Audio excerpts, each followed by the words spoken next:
Welcome to today's lesson. We are going to look at problems on velocity of sound. We have worked examples. We have the first one. A fishing boat uses ultrasound of frequency 6.0 times 10 to power 4 hertz to detect fish directly below. 2 echoes of the ultrasound are received, one after 0.09 seconds coming from the shoal of fish, and the other one 0.1 seconds coming from the seabed. If the seabed is 84 meters below the ultrasound transceiver, calculate 1. The speed of ultrasound in water. 2. The wavelength of ultrasound in water. And number 3. The depth of the shoal of fish below the boat.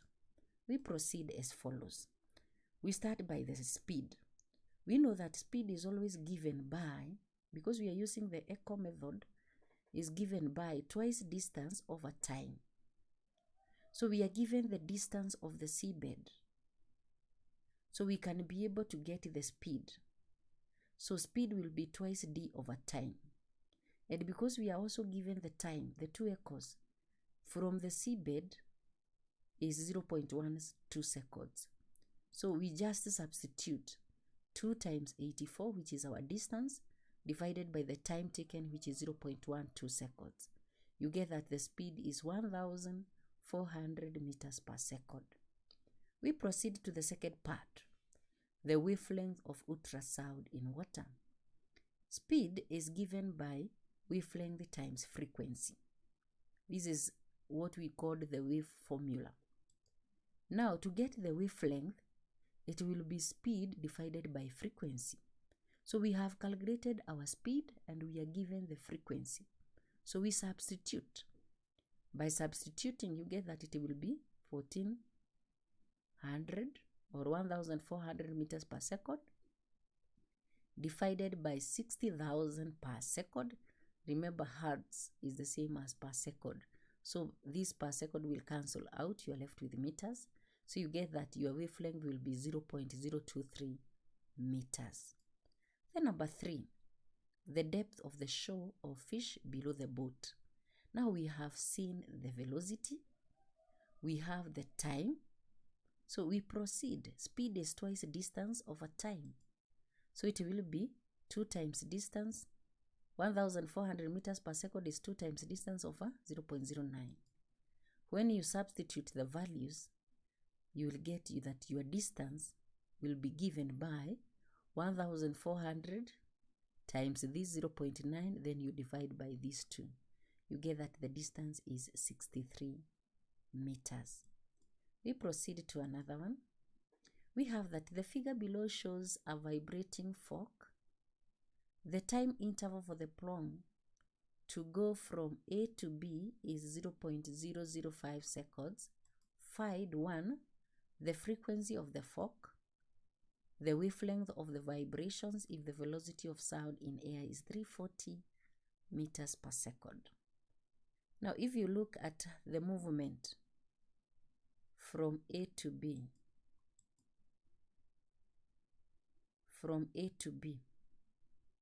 we always start by the frequency. Frequency is given by 1 of a period. So period is the time for one complete oscillation. And one complete oscillation, we always say that it is taking time, or the time taken for this one to move from A to B and then back to A. That is one complete oscillation.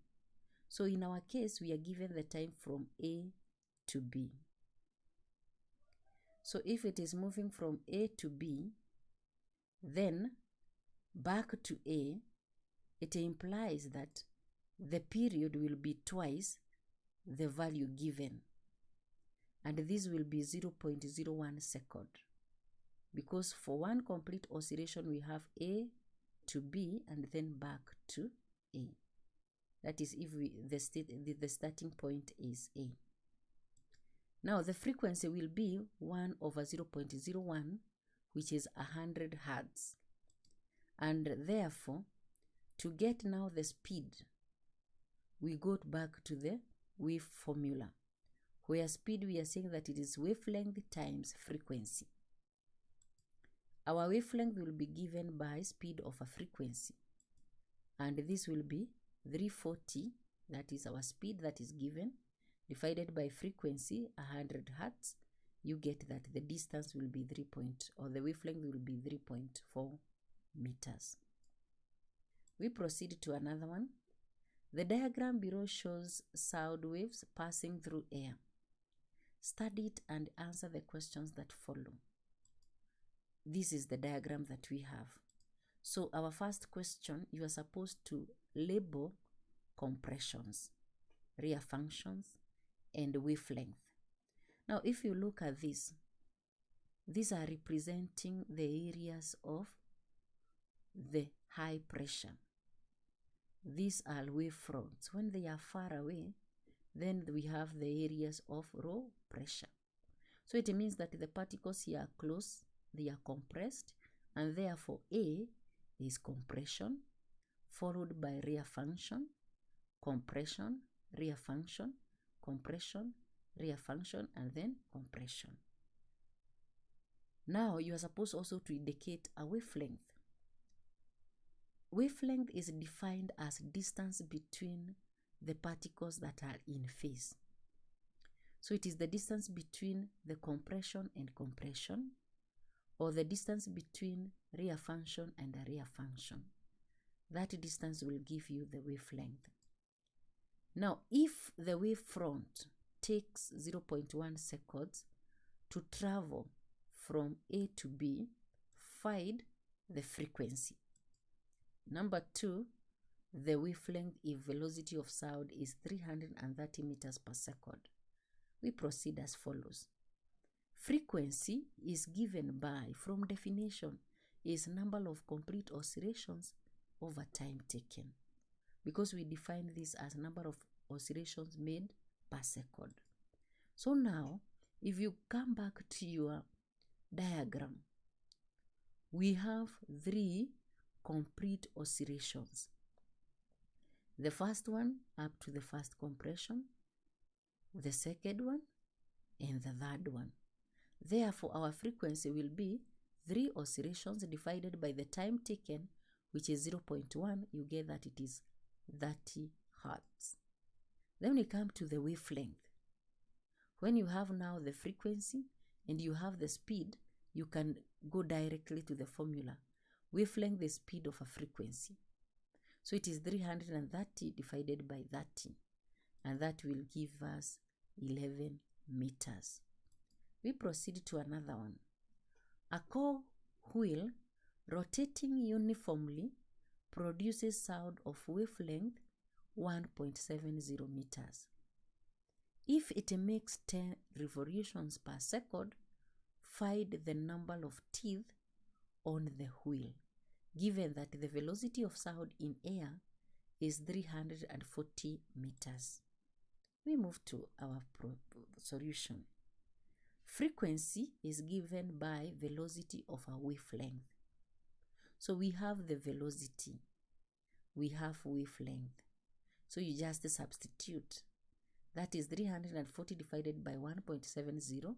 You get that the frequency is 200 hertz. But remember, the question is asking about the number of teeth on the wheel. So the number of teeth will be given by the frequency divided by the number of revolutions. We are given the 10 revolutions, and we have calculated our frequency. So it will be 200, that is our frequency, divided by 10, you get that it has 20 teeth. Another example, a disc cylinder with 100 holes is rotated at a constant speed, making 0.20 revolutions per second. If air is blown towards the hole, calculate the frequency of the sound produced. If you look at what we have been given here, the number of holes receiving air per second will be given by 100 times 0.2 revolution, and this is per second. So the number of holes will be 20 holes. Per second, 20 holes are receiving air. Now frequency of sound will be 20 vibrations divided by 1 second. Remember, vibrations are coming from the holes. Therefore, and this one is taking per second. So our frequency will be 20 hertz. Then we will proceed to the second part of the question. The wavelength of the sound produced if the velocity of sound is 340 meters per second. So wavelength is equals to velocity of a frequency. We substitute our values. This is the velocity divided by the frequency. And I said frequency, when it is written hertz, it is the same as per second. So that now you can cancel these units. You'll be left with meters. So when you divide 340 divided by 20, you get 17 meters. Then another example. A girl standing some distance away from the cliff blows a whistle and hears an echo 1.10 seconds later. If the speed of a sound in air is 340 meters per second, determine how far the girl is from the foot of cliff. We have seen this formula. Speed is equals to twice d over t. We substitute our values. Our speed is 340. Our distance is what we are looking for, but we have time, which is 1.10 seconds. So from here, we can be able to see that the value of d will be 340 multiplied by 1.10, then divided by 2. You get that distance will be 187 meters. We move to another example. A loudspeaker placed between two walls but nearer to wall A than wall B is sending out constant sound waves. Determine how far the loudspeaker is from wall B if it is 100 meters from wall A and the time between the two echoes received is 0.2 seconds. And we are given the speed of sound in air to be 340 meters per second. Okay, let the distance between walls be x. The distance from speaker to wall A is 100 meters. That is given. Therefore, the distance from speaker to wall B will be x minus 100 meters. The time taken for echo from A to be heard, it will be T1. We are giving it T1. And the time taken for echo from B to be heard, time T2. Then we are given that the time between the two echoes is 0.2. So T2 minus T1 is equals to 0.2. Remember, B is far away because we are told that A is 100.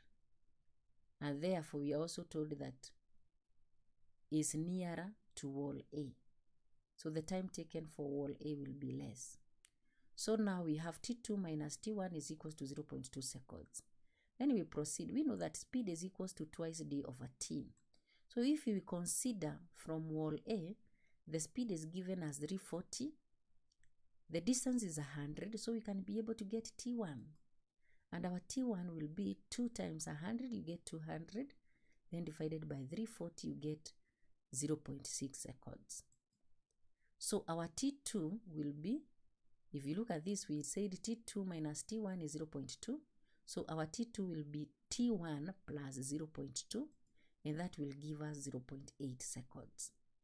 Now we have the two times for the two different echoes.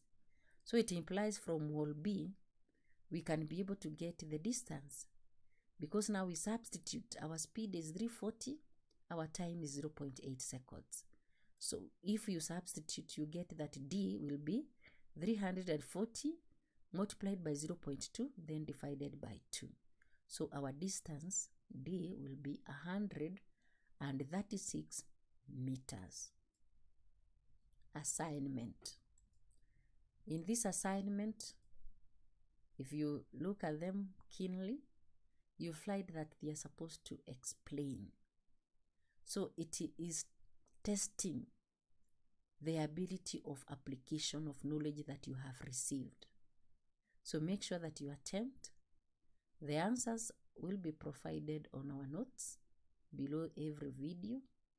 So evaluate yourself and make sure that you are able to get the correct answer. You are a winner. Thank you, and let us meet in our next lesson where we are going to look at end of topic exam.